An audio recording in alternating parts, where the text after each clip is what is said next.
Okay, welcome back. So if you have not paused the video of this particular one, if you haven't tried these student practice problems yet, you need to pause the video now. That's what these are intended for. These are similar examples to the ones we just went through on examples 1, 2, and 3. So I do want you to try these on your own before you watch the videos. You can, if you've already done these problems, you feel free to just kind of fast forward through, see if you get the same answer as I do. I'm going to go ahead and get started. Alright, we've already talked about everything, so I'm just going to do these problems as I was doing them, as if I were doing these just on my own. I'm going to move the coefficient to the front. This negative becomes a -1 over there. Okay, and so we get to rewrite this statement as log base 2 of x to the third equals log base 2 of 27 to the -1. Alright, something tells me I did that wrong, but I'm looking at it again. No, it looks right.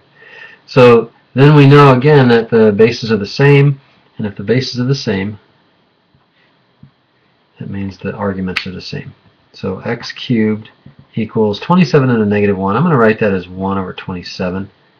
And so if I take the cube root of both sides, then I'm going to get 1 over 3. So if you already got that, go ahead and fast forward. So the cube root of x cubed is x, and the cube root of 1 over 27 is 1 over 3. And again, I didn't check the domain, but this domain here is that x has to be greater than 0, and we got x being greater than 0. I'm going to check the domain on the other one first. Okay, so there we go. Log base 2 of x plus 7. So I know that here, I've got some room up above this, so I'll go ahead and write it there. X plus 7 must be greater than 0, and x plus 8 must be greater than 0. This is why we spent all that time on domain. So x must be greater than -7, x must be greater than -8. I can never remember. Yeah, I can, but I'm just showing you.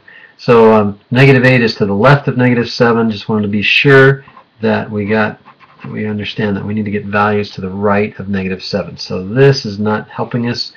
The more restrictive domain is x has to be greater than -7. Alright, time to get going here. We have the same base, and we have logs on the left, no logs on the right. We're going to combine the logs on the left, and we get log base 2 of x. I'm going to go ahead and, let's do this. X plus 7 times x plus 8 equals 1. And I'm just going to do this. I'm going to multiply this out. I'm going to FOIL it out to begin with.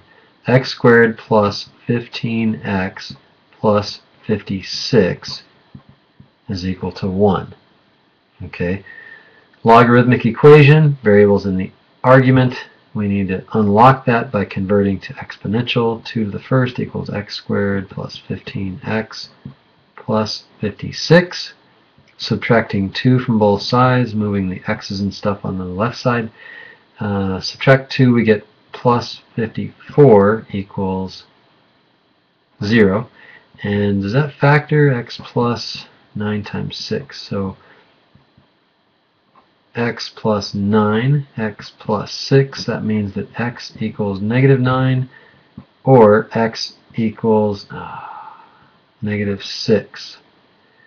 And we need x to be greater than -7, and so that x equaling -9 is an extraneous solution.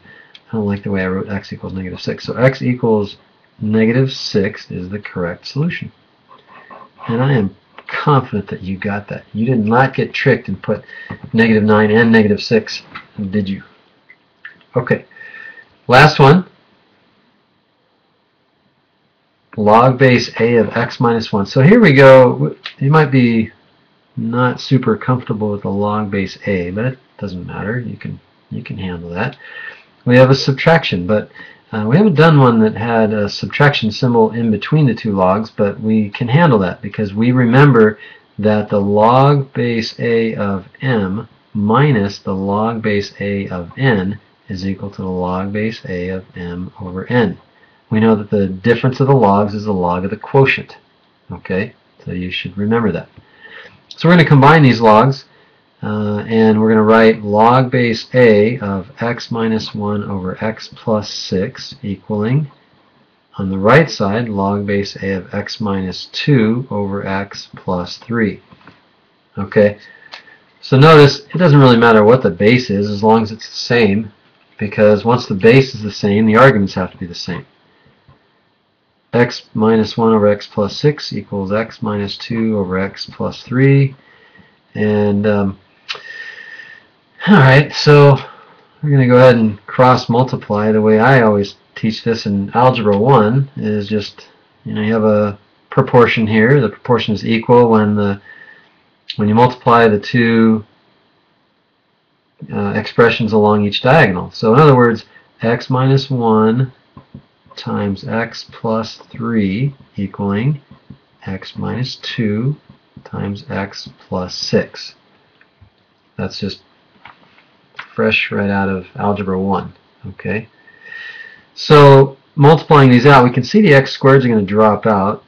X squared, let's see, x squared plus 3x minus 1x is plus 2x minus 3 equals x squared plus 4x minus 12. Just got to be really careful because you can easily make a mistake on algebra.